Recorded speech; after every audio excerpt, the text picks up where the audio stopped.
Assalamualaikum warahmatullahi wabarakatuh. Alhamdulillahirabbil alamin wassalatu wassalamu ala nabiyyina Muhammadin wa ala alihi wa ashabihi ajmain amma ba'du. Kaum muslimin, para pemirsa dimanapun Anda berada, kembali berjumpa bersama kami dalam kajian serial Fikih Asmaul Husna yang disiarkan langsung dari studio kami Mahat Imam Syafi'i Masjid Cilacap. Seperti biasa, sekitar 1 jam ke depan kita akan membahas satu nama dari sekian banyak Asmaul Husna yang ada. Dan insya Allah pada topik kali ini kita akan membahas satu judul baru bertemakan pemimpin idaman. Bersama saya Supriyadi Al-Khazin dan juga pemateri kita Ustadz Haryanto BSHMH. Assalamualaikum Ustadz. Waalaikumsalam warahmatullahi wabarakatuh. Bagaimana kabarnya pagi hari ini Ustadz? Alhamdulillah baik. Gimana kabar antum dan teman-teman di studio? Alhamdulillah baik juga. Dan kita doakan juga semoga semua pemirsa di rumah senantiasa dalam keadaan sehat walafiat, Amin. tidak kekurangan suatu apapun, sehingga bisa menyimak kajian ini dengan lebih nikmat lagi. Dan topik kita sekarang sangat relate dengan apa yang sedang terjadi akhir-akhir ini. Apalagi beberapa hari yang lalu sempat lagi viral tentang tontonan debat capres ya.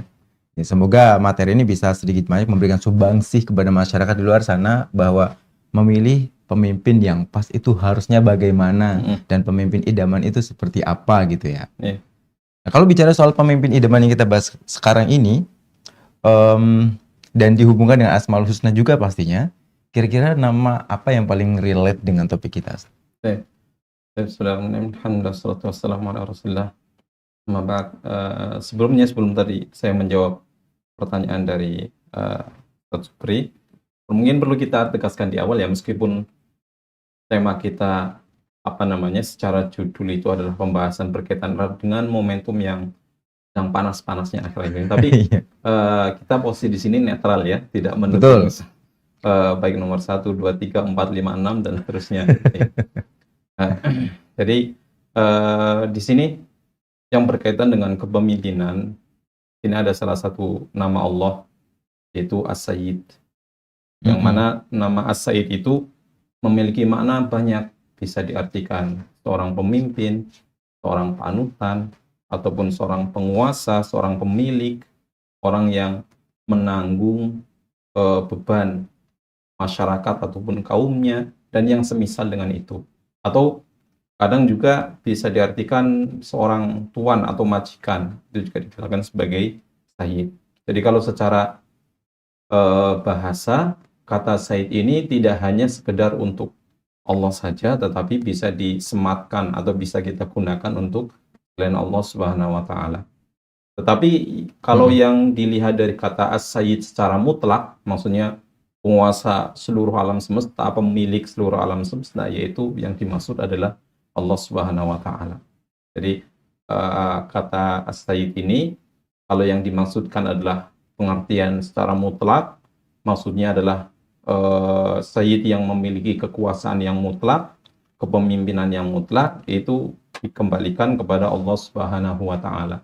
Tapi kalau yang sifatnya terbatas dalam cakupan yang kecil atau diartikan dengan makna yang lain, misalnya diartikan sebagai seorang panutan, orang yang memiliki keutamaan, orang yang baik, maka itu bisa digunakan juga untuk makhluk-makhluk Allah Subhanahu wa Ta'ala.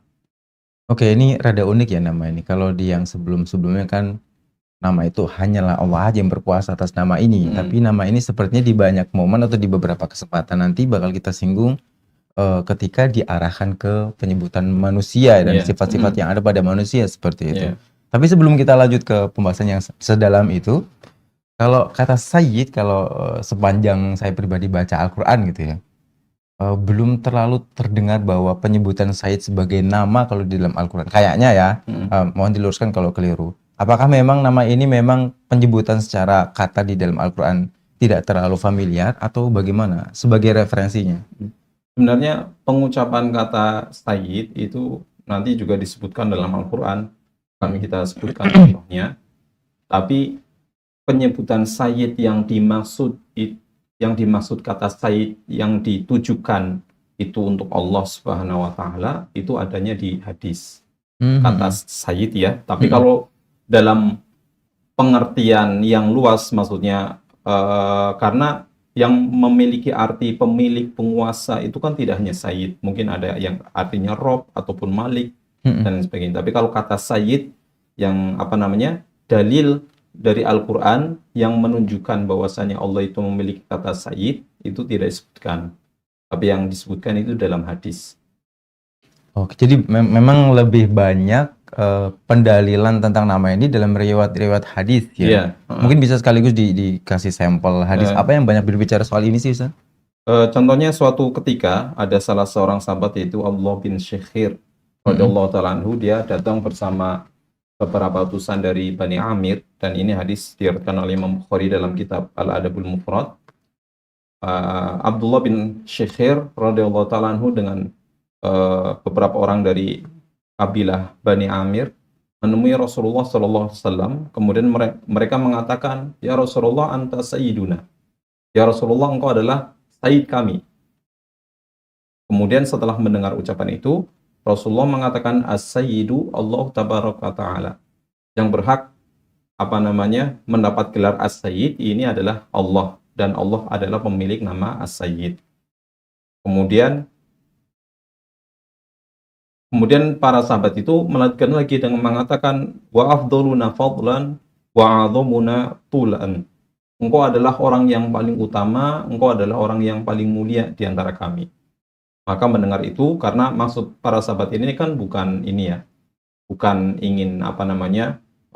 mengangkat derajat Rasulullah melebihi yang sudah ditentukan, tetapi mereka ingin mengagung dan memuji Rasulullah SAW. Mendengar pujian itu, kemudian Rasulullah mengatakan, "Qulu biqaulikum aw ba'di qaulikum ma la yastajriyannakum syaitan." Ucapkanlah ucapan kalian atau sebagian kalian, kalau kalian memuji, pujilah, tetapi harus hati-hati. Jangan sampai kemudian kalian digelincirkan oleh syaitan sehingga kalian memuji seseorang melebihi batas kewajaran. Karena dalam hadis ini Rasulullah SAW ada dua hal, poin penting yang perlu kita sampaikan dalam hadis ini. Pertama adalah Rasulullah menetapkan bahwasanya kata As-Sayyid ini merupakan salah satu dari Asmaul Husna. Kemudian yang kedua, ketika Rasulullah SAW melarang para sahabat menisbatkan kepada dirinya Sayyid, ini sebagai penutup celah supaya para sahabat dan orang setelahnya tidak memuji Rasulullah melebihi batas kewajaran. Atau istilah kita ada yang namanya dikatakan sifat hulu, melampaui batas, karena dikhawatirkan itu menjadi salah satu jalan jatuh ke dalam perbuatan kesyirikan. Jadi di sini sudah jelas ya, Rasulullah SAW menyebutkan bahwasanya As-Sayyid itu adalah merupakan Asmaul Husna. Tetapi dalam riwayat yang lain juga tidak menafikan, tidak meniadakan bahwasanya As-Sayyid ini tidak hanya untuk Allah Subhanahu wa taala.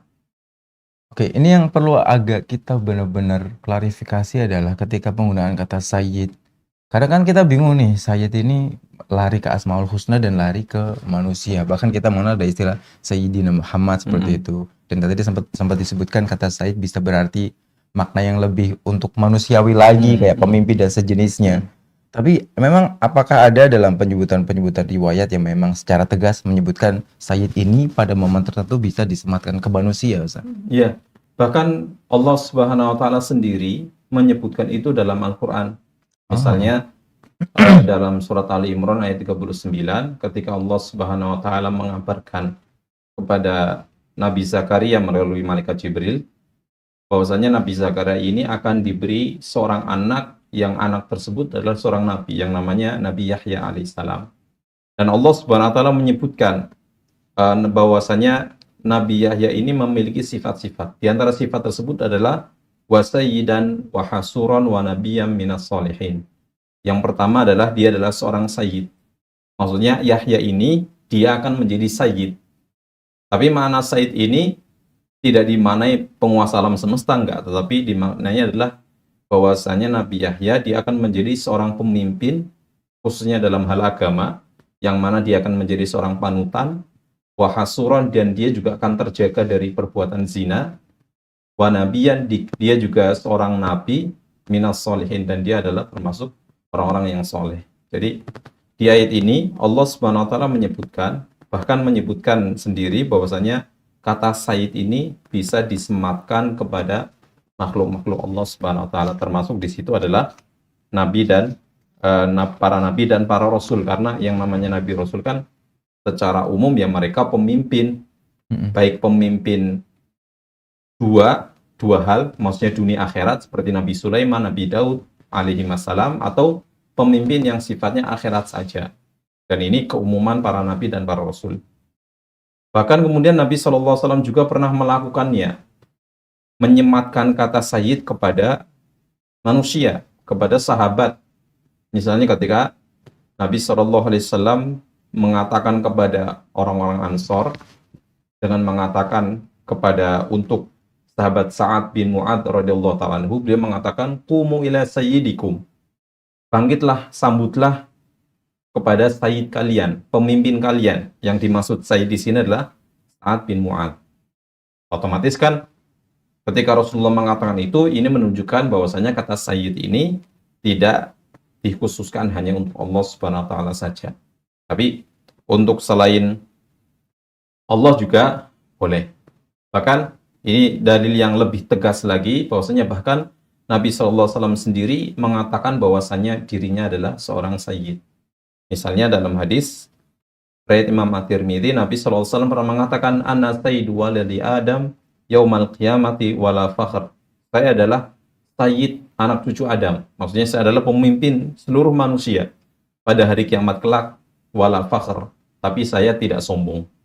Maksudnya beliau secara kapasitas kedudukannya itu sangat mulia, bahkan dikatakan sebagai sayyid.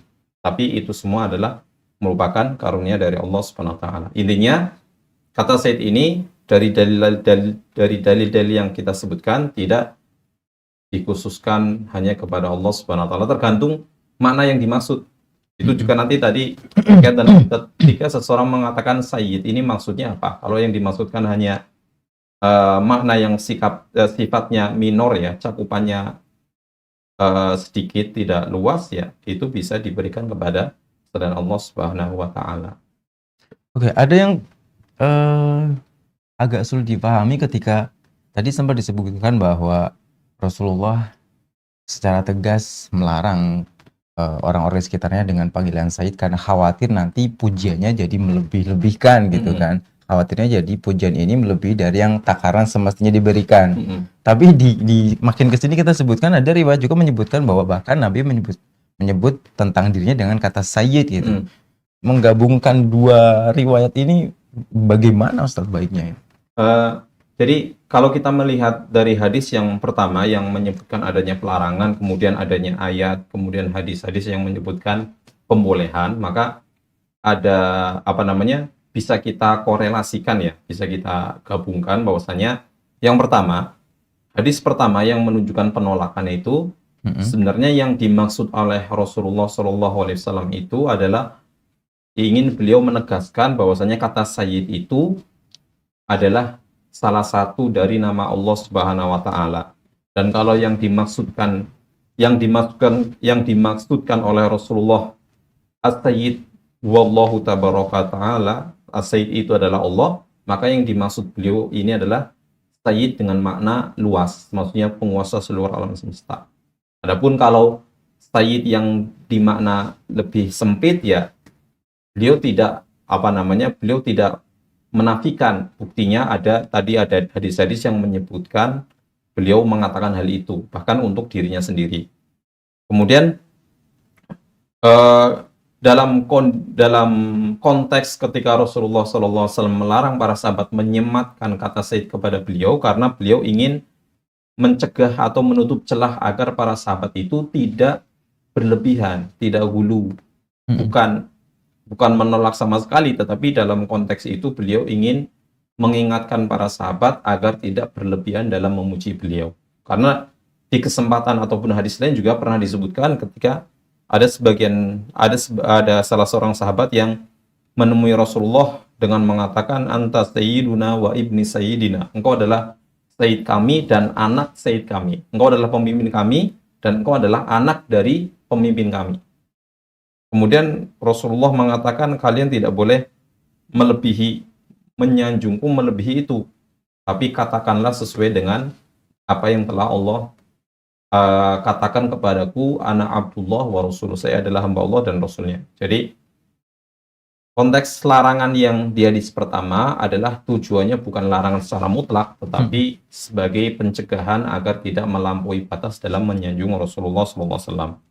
Kemudian, kalau kita lihat penyebutan beliau, bahwasanya beliau adalah Sayyid, kemudian di sisi lain beliau melarang sahabat mengatakan beliau adalah Sayyid, itu para ulama menyebutkan ada perbedaan. Sayyid, kalau yang pertama adalah pelarangan penyebutan Sayyid untuk cakupannya sangat luas, sedangkan yang disebutkan oleh Rasulullah, Ana Sayyid waladi Adam, saya adalah Sayyidnya seluruh manusia, itu adalah berkaitan masalah akhirat. Karena kedudukan yang Allah berikan kepada Rasulullah, Allah menjadikan Rasulullah sebagai Sayyid, itu terjadinya adalah di akhirat. Karena Rasulullah menyebutkan alasannya kenapa Rasulullah itu dikatakan sebagai Sayyid waladi Adam, karena wa anna awwalu man yanshaq minal qabr, karena Rasulullah itu adalah orang yang pertama keluar dibangkitkan oleh Allah dari alam kubur. Kemudian beliau adalah termasuk orang yang pertama kali diberikan izin memberikan syafaat. Itu yang menjadikan beliau memiliki kedudukan itu. Kemudian ketika Rasulullah SAW, di samping yang pertama tadi kan beliau mencegah para sahabat untuk melampaui batas dalam memuji beliau. Sedangkan di kesempatan lain beliau memuji diri sendiri dengan mengatakan ana sayyidu waladi Adam. Di hadis pertama beliau melarang untuk memuji berlebihan, tapi di kesempatan lain beliau malah memuji diri sendiri. Tapi ucapan beliau ana sayyidu waladi Adam sebenarnya bukan dalam rangka menyombongkan, tetapi sebagai bentuk tahadus bin ni'mah, yaitu menyampaikan sebuah nikmat, mengabarkan sesuatu yang memang itu akan terjadi di hari kiamat. Makanya beliau di akhir kalimat mengatakan wala fakhr. Saya bukan dalam rangka untuk untuk sombong. Ini hanya menyampaikan bahwasanya salah satu karunia yang Allah berikan kepada Rasulullah SAW di hari kiamat adalah Allah menjadikan Rasulullah sebagai sayyid, sebagai pemimpin penghulu seluruh manusia. Jadi kalau kita lihat sebenarnya tidak ada pertentangan antara kedua itu, karena di awal juga kita sampaikan kalau tergantung maknanya ya yang kita maksudkan yang mana. Kalau yang dimaksudkan cakupannya kecil, yaitu bisa disematkan kepada selain Allah Subhanahu wa taala. Oke, ini mulai ada sedikit gambaran bahwa nikmat kata Sayyid paling besar bagi seorang Rasul adalah memang di alam akhirat nanti ya, di akhirat nanti. Dan kita bisa menggunakan kata Sayyid ini bahkan untuk manusia, itu kesimpulan besarnya. Tapi kalau tadi kan kita sebutkan untuk orang-orang yang memang sekelas Rasulullah SAW gitu. Nah, kalau di kasus lain apakah memang ada penegasan dan penguatan bahwa kata Sayyid ini bisa digelarkan, kalau kita sebutkan, diberikan sebagai gelar kepada seseorang walaupun itu bukan nabi gitu. Ya bisa. Kalau kita lihat secara maknanya kan, maknanya banyak, termasuk di situ adalah seorang majikan, seorang tuan, seorang penguasa dalam cakupan yang lebih kecil, maka itu dibolehkan.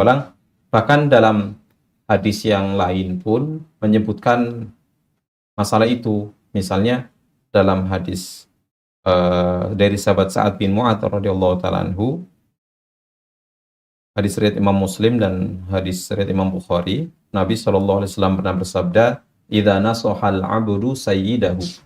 Apabila seorang budak taat mentaati tuannya, majikannya. Di situ Rasulullah SAW menyebutkan seorang pemilik budak ataupun seorang tuan dikatakan sebagai sayyid. Idza nasahal 'abdu sayyidahu wa ahsana ibadata rabbih, dan hamba tersebut selain taat ataupun patuh terhadap ataupun dia setia, ketika seorang budak itu setia dengan tuannya, tuan di sini dikatakan sebagai sayyid, wa ahsana ibadati rabbih, dan dia bagus dalam beribadah kepada Tuhannya. Jadi kan kata sayyid yang pertama ini tidak mungkin dimaksudkan untuk Allah. Karena di kalimat berikutnya sudah disebutkan, nggak mungkin kemudian disebutkan dua kali. Makanya ini ada dua makna yang berbeda, makanya Said ini yang dimaksud adalah majikannya. Yang kedua adalah Allah Subhanahu wa taala, kana lahu ajru marratain, maka dia mendapatkan 2 pahala karena di situ dia punya kewajiban untuk taat kepada majikannya dan taat kepada Allah Subhanahu wa taala. Dan jangan sampai ketaatan dia, posisi dia sebagai budak bagi seorang tuan menghalangi dia untuk tetap taat kepada Allah Subhanahu wa taala. Karena meskipun majikan ini adalah seorang sayyid, dikatakan Rasul sebagai sayyid, tetapi ada sayyid yang lebih besar lagi, yaitu lebih berkuasa lagi, yaitu Allah Subhanahu wa taala. Dan juga dalam hadis lain juga pernah disebutkan ketika Rasulullah SAW mengatakan, la yakul ahadukum ad'im rabbak wa di rabbak isqi rabbak. Janganlah salah seorang di antara kalian, jangan sampai ada seorang majikan memerintah kepada budaknya dengan mengatakan, ad'im rabbak, beri makan Robmu, Tuhanmu. Kata Rob di sini maknanya adalah Tuhan, tapi yang dimaksud majikan itu adalah dia sendiri, majikannya. Tapi kan kata Rob ini ketika dimaknai sebagai majikan kan nggak pas, tidak benar. Makanya Rasulullah mengatakan wal yaqul sayyidi maulaya. Tapi kalau ada seorang tuan majikan ingin memerintah budaknya untuk memberi makan dia, jangan dikatakan at'im rabbak, tetapi at'im sayyidi. Yaitu berilah makan kepada tuanmu. Ya. Kemudian ada sebuah asar yang menyebutkan bahwasanya sahabat Umar bin Khattab radhiyallahu ta'ala anhu pernah mengatakan, Abu Bakar sayyiduna. Sahabat Abu Bakar As-Siddiq radhiyallahu ta'ala anhu adalah sayyid kami, pemimpin kami. Wa ataqa sayyidana yakni Bilal, dan sahabat Abu Bakar ini sebagai selain beliau adalah seorang sayyid, dan beliau juga pernah memerdekakan seorang sayyid juga, yaitu yang dimaksud adalah Bilal. Karena Bilal ini meskipun dia bukan meskipun dulu dia adalah seorang budak, tetapi dia adalah seorang tokoh, seorang panutan dalam kebaikan, dan seorang yang memiliki kedudukan yang mulia di sisi Rasulullah. Maka sahabat Umar pantas mengatakan sebagai Bilal itu adalah sebagai sayyid juga. Jadi kesimpulannya, kata sayyid ini tidak hanya sekedar untuk Rasulullah SAW dan para nabi dan para rasul saja, tetapi yang lebih rendah derajatnya dari itu juga boleh. Kalau dimaknai yang dimaksud bisa dimaknai majikan, ataupun dimaknai misalnya sebagai orang yang tokoh masyarakat gitu ya, tokoh masyarakat yang memiliki panutan dalam kebaikan.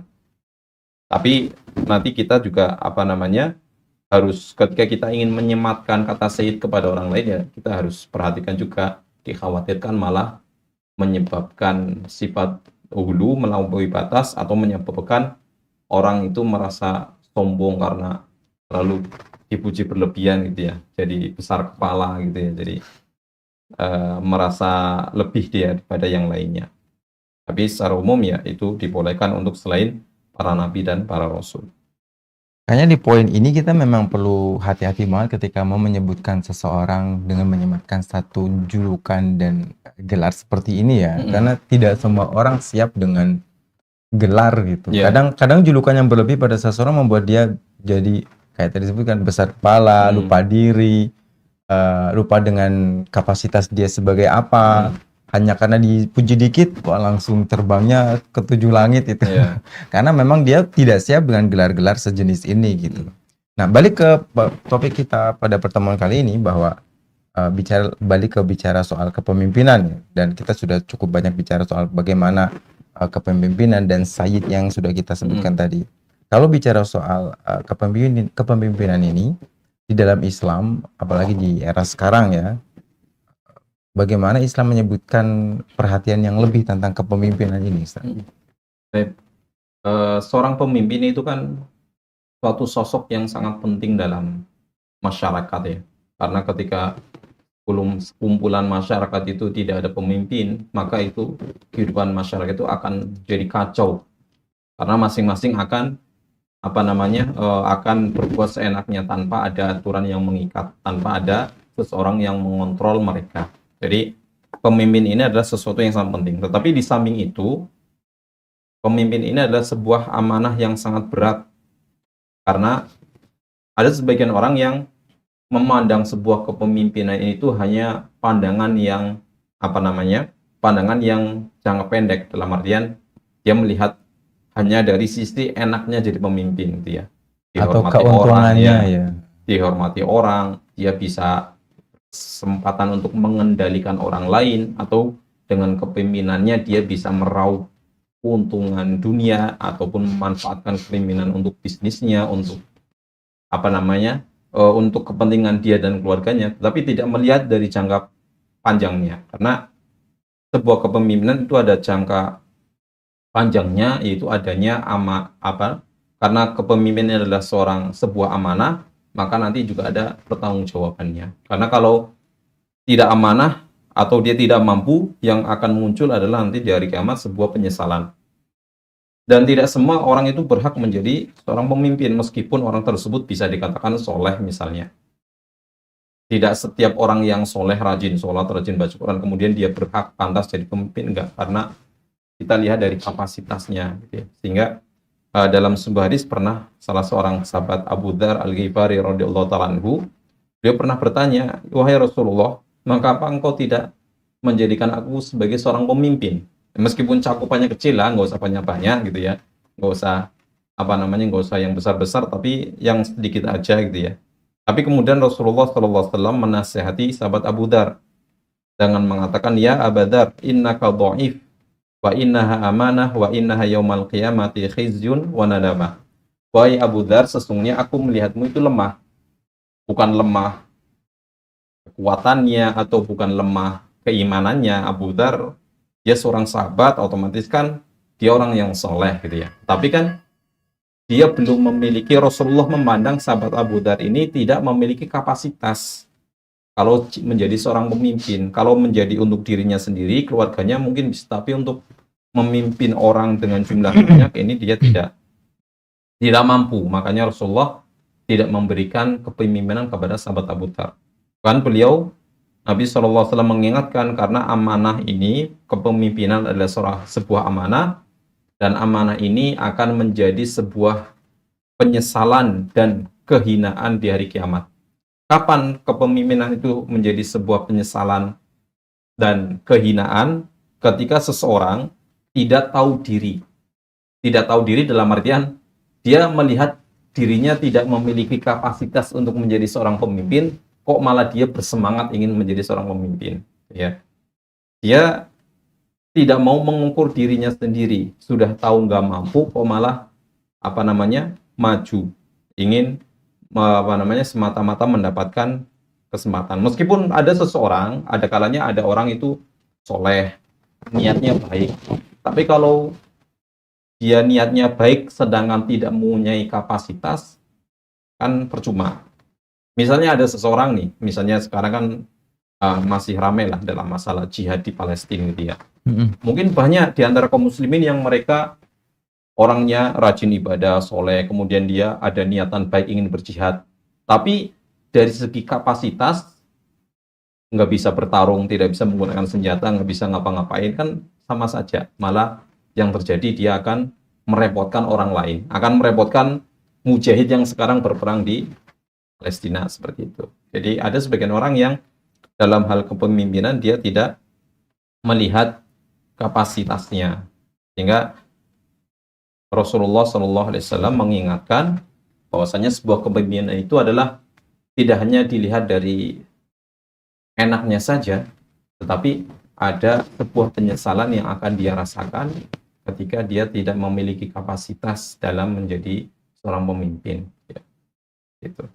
Oke, ini yang perlu kita garis bawahi banget, bahwa harusnya setiap orang, apalagi dia memang berkecimpung dalam hal kepemimpinan, ketika dia mungkin mencoba untuk mengambil satu kursi, mengajukan atau melihat bahwa dirinya mampu, maka harus introspeksi diri banget ya.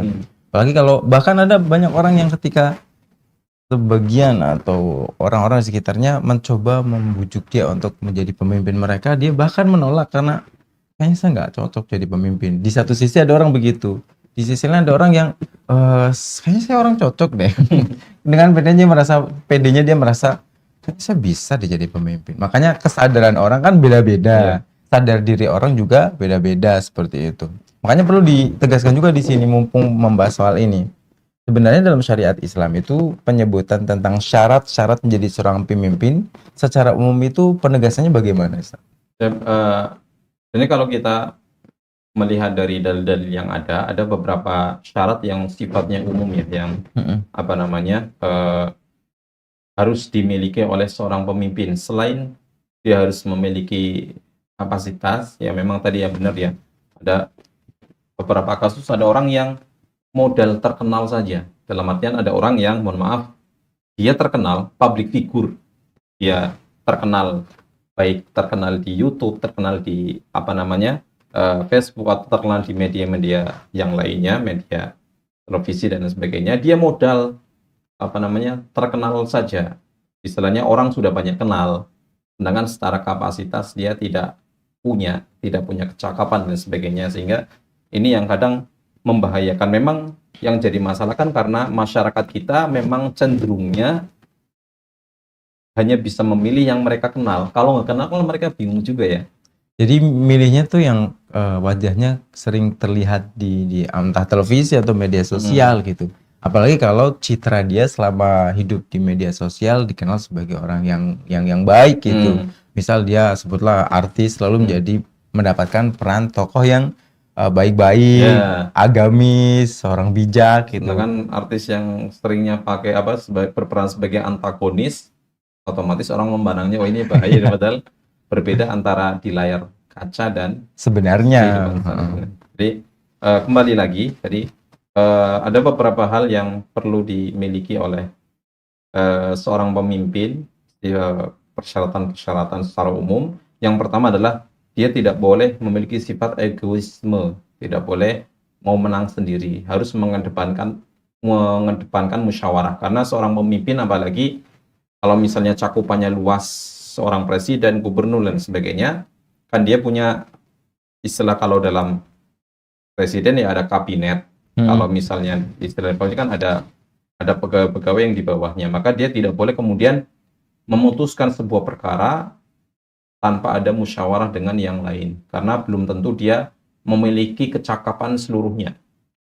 Karena memang tidak disyaratkan seorang pemimpin itu tahu segala sesuatu, bisa semuanya, kan enggak. Karena kemampuan seseorang itu ya terbatas, tapi dia harus mengedepankan musyawarah, karena ini juga termasuk perintah Allah Subhanahu wa taala, dan Allah taala mengatakan walladzina stajabu li rabbihim wa aqamus shalah, dan bagi orang-orang yang menerima atau mematuhi seruan Tuhannya dan mendirikan salat, wa amruhum syura bainahum, dan mereka juga ketika menghadapi sebuah masalah perkara, mereka putuskan dengan cara musyawarah di antara mereka. Jadi harus menghilangkan sifat egoismenya supaya tidak muncul istilah ada nepotisme gitu ya. Karena nepotisme itu kan salah satu sebabnya karena ada sifat egois, karena dia ingin mendapatkan kekuasaan hanya untuk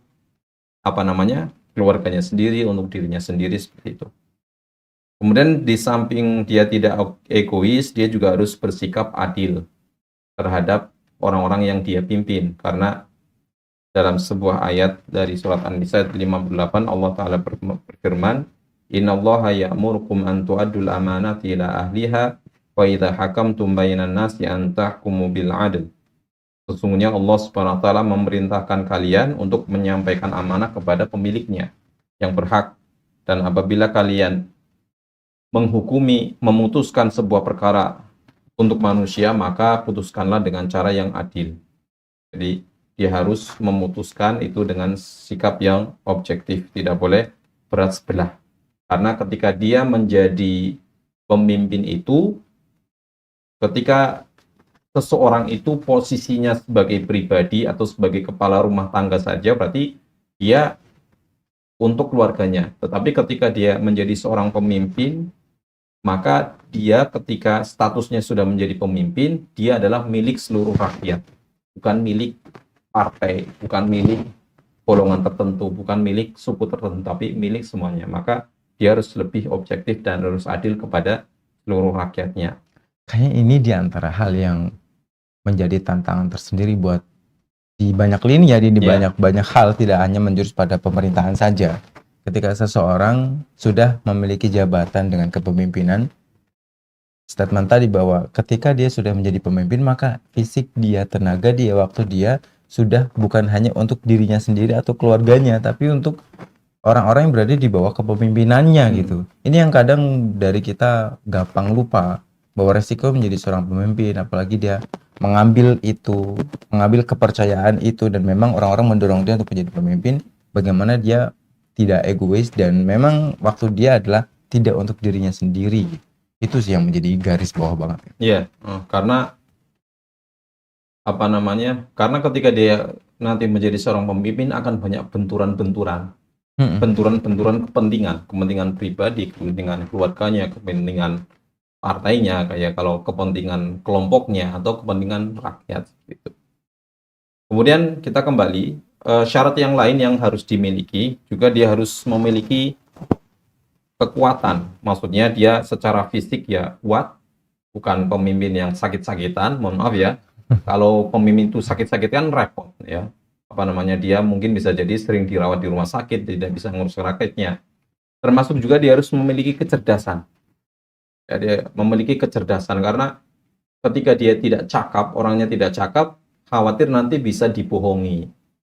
Bisa dibohongi oleh pemimpin dari negara lain atau bisa jadi dibohongi oleh bawahannya sendiri, ya, dimanfaatkan oleh bawahannya. Makanya salah satu kisah yang menarik ketika Bani Israel mereka ingin apa namanya meminta kepada seorang nabi untuk mengutus kepada mereka seorang pemimpin, maka kemudian nabi tersebut waqala lahum nabiyuhum, dan nabi tersebut berkata kepada Bani Israel dengan mengatakan innallaha qad ba'atsa lakum taluta malika, sesungguhnya Allah Subhanahu wa taala telah menetapkan si Talut ini sebagai raja kalian. Bani Israel kaget, mereka mengatakan qalu anna yakunu lahul mulku alaina wa nahnu ahaqqu bil mulki minhu wa lam yu'ta sa'atan minal mal. Bani Israel mengatakan, kenapa Talut yang menjadi raja bagi kami, sedangkan kami ini lebih berhak untuk menjadi raja. Kalau apabila engkau ingin memilih raja, ya pilihlah di antara kita, karena kita ini bangsawan orang-orang kaya, sedangkan Talut ini nggak punya duit. Jadi ini salah satu pandangan yang kurang tepat ketika seseorang menganggap bahwasanya pemimpin itu harus orang kaya, pemimpin itu harus segalanya, karena apa namanya, mereka menganggap dengan uang yang dia miliki bisa mengendalikan orang banyak. Ya benar, kita tidak memungkiri itu, memang bisa, tapi itu tidak menjadi patokan, tidak bisa menjadi patokan bahwasanya pemimpin itu harus kaya, karena di sini dibantah oleh Allah Subhanahu wa taala. Bahkan kemudian nabi tersebut mengatakan qala innallaha astafahu 'alaikum wa zadahu bastatan fil ilmi wal jism. Nabi tersebut mengatakan sesungguhnya Allah Subhanahu wa taala memilih Talut menjadi raja kalian karena dia memiliki dua keunggulan. Yang pertama adalah bastatan fil ilmi wal jism, yaitu dia memiliki keilmuan, dia orangnya cerdas dan dia orangnya kuat.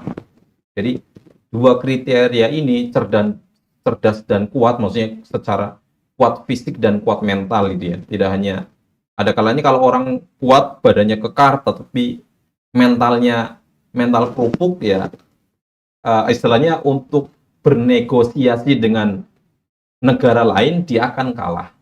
Kadang juga gini saat yang menjadi PR buat kita semua. Satu orang itu mewakili sekian banyak orang gitu.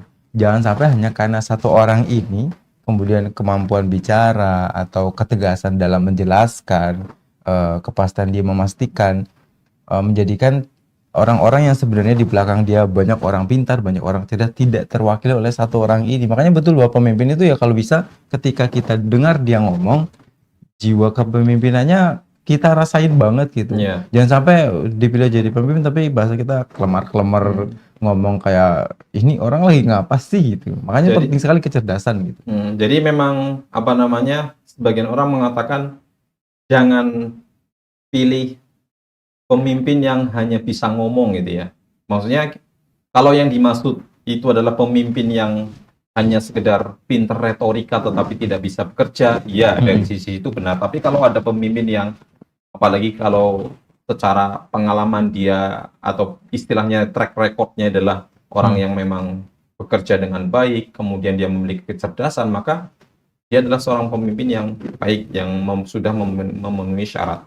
Karena tadi di samping dia harus memiliki kecerdasan, dan dia juga punya fisik yang kuat dan mentalnya kuat. Jangan sampai seorang pemimpin itu istilah kita baperan gitu ya. Karena kalau pemimpin baperan, nanti malah ini pemimpinnya tarung sama rakyatnya sendiri. Karena rakyat itu kan kadang orang kayak gini ya. Ada sebagian masyarakat itu yang bisa dikatakan istilah kita sumbu pendek, ya. Jadi istilahnya mudah tersulut emosinya. Jadi kadang mengeluarkan ucapan-ucapan yang tidak pantas dalam rangka mengomentari sebuah kebijakan, tapi kadang kata-katanya pedes gitu ya. Kadang-kadang enggak ini. Nah, kalau pemimpin itu baperan, ini malah jadi yang ada yang sering kita lihat malah jadinya pertarungan antar pemimpin dengan rakyatnya, saling saling menuduh ataupun saling ya sebenarnya banyak hal-hal yang lebih penting yang harus diurusi gitu ya. Kemudian selain itu ada juga sikap yang tidak kalah penting adalah dia harus amanah ya. Amanah karena dalam sebuah ayat Allah Subhanahu wa taala berfirman, "Inna khaira man ista'jartal qawiyul amin." Ini berkaitan ada seorang wanita yang dua orang wanita yang pernah dibantu oleh Nabi Musa untuk memberikan minum kambingnya, kemudian diajak ke rumah wanita tersebut. Nabi Musa kemudian salah seorang wanita tersebut mengatakan kepada ayahnya supaya dijadikan Nabi Musa ini ngurusi kambing-kambing mereka, karena ada dua sifat yang sangat bagus yang dimiliki oleh Nabi Musa, itu al-qawi al-amin. Selain dia kuat, dia juga bisa dipercaya. Jika seorang pemimpin ini tidak amanah mengurusi berbagai macam kepentingan rakyatnya, sedangkan dia tidak amanah, nanti tadi kembali akan muncul sifat egois, ya. Sifat egois untuk mementingkan dirinya sendiri.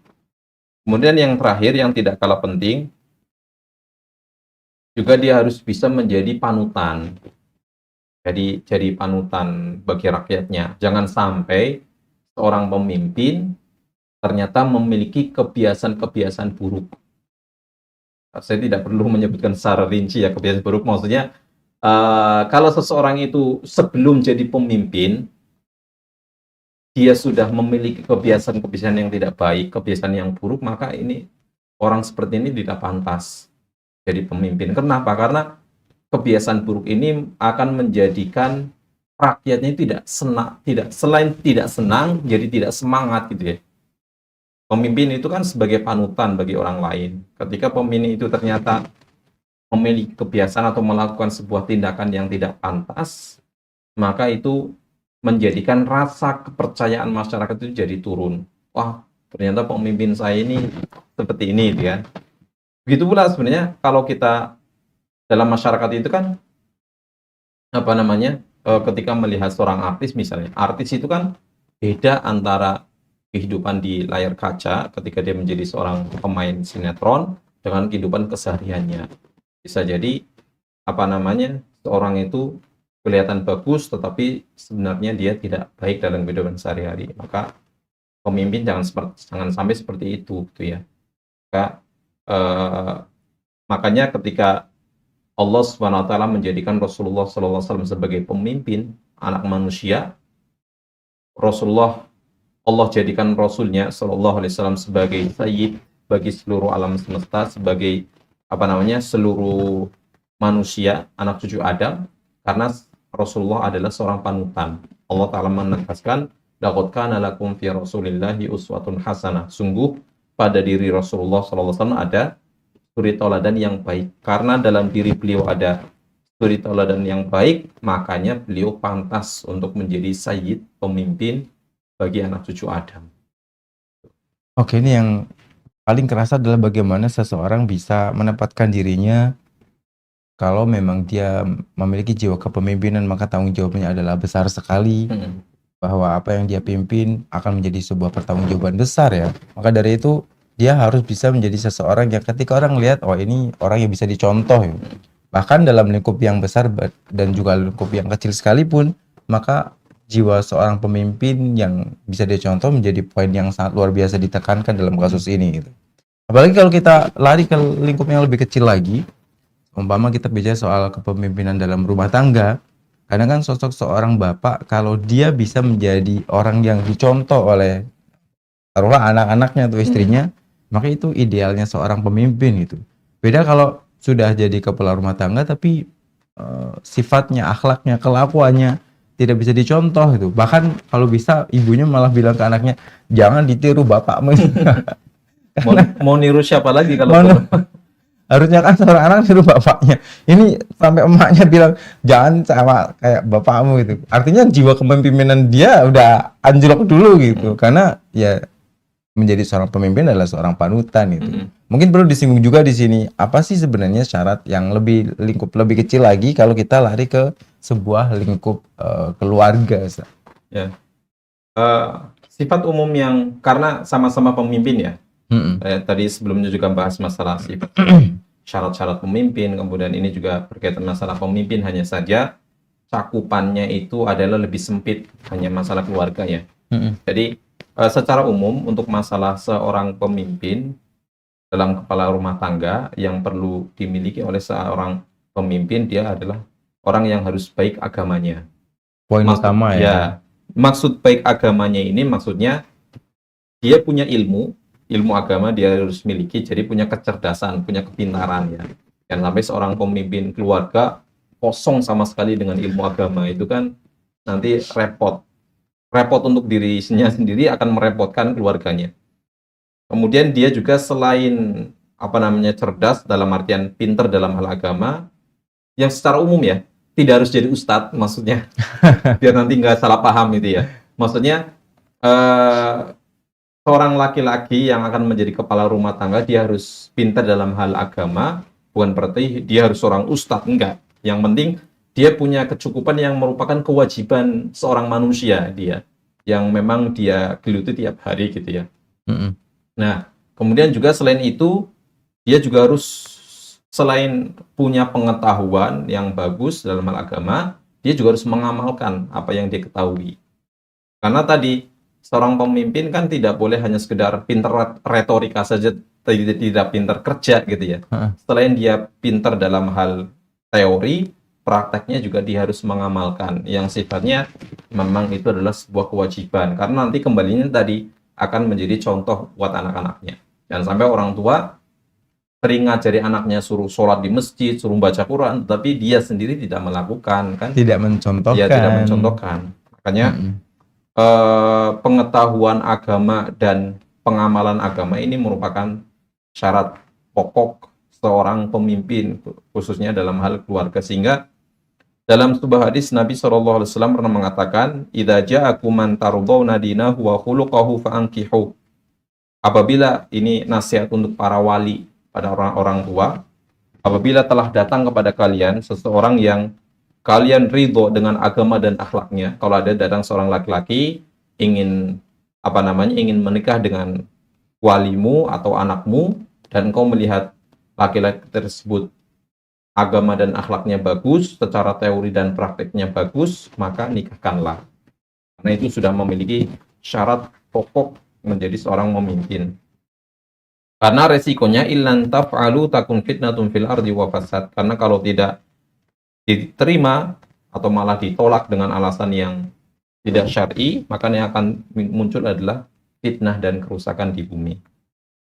Kemudian selain dia memiliki ilmu, kemudian dia mempraktekkan untuk dirinya sendiri, karena akan menjadi panutan untuk keluarganya, dia juga harus bermujahadah, bersungguh-sungguh dalam mengajak atau memerintah keluarganya, anak dan istrinya, dan yang orang-orang yang ada di dalam tanggungannya, supaya mereka juga menjalankan syarat Islam.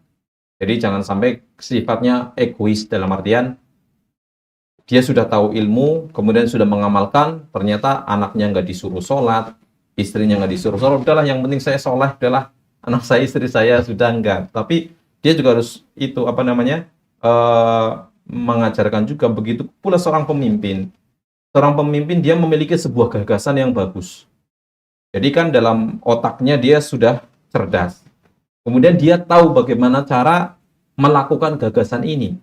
Nggak cuma teori aja Ya, ya. dia mampu itu. Mampu dalam artian bukan berarti dia harus turun secara Turun langsung. langsung, Misalnya, Memanage bawahannya. ya dia tahu bagaimana membangun sebuah infrastruktur, apa yang harus dia lakukan. Tapi kan tidak harus kemudian dia turun kemudian ikut Ngaduk, enggak, tapi bikin gedung. dan selain ketika dia sudah punya gagasan dan dia tahu bagaimana cara melakukan itu, bisa kemudian kalau dia merasa belum mampu bisa dengan musyawarah dengan para ahli. Kemudian dia juga ngajak rakyatnya untuk sama-sama bekerja sama dalam mensukseskan program mereka. Jangan hanya sekedar teori dan gagasan saja, ternyata rakyatnya, orang yang ada di bawahnya tidak dilibatkan untuk masalah kebaikan seperti ini. Begitu pula kepala rumah tangga, dia sudah bisa untuk menjadi soleh untuk dirinya sendiri, ya dijadikan orang lain juga soleh, khususnya keluarganya.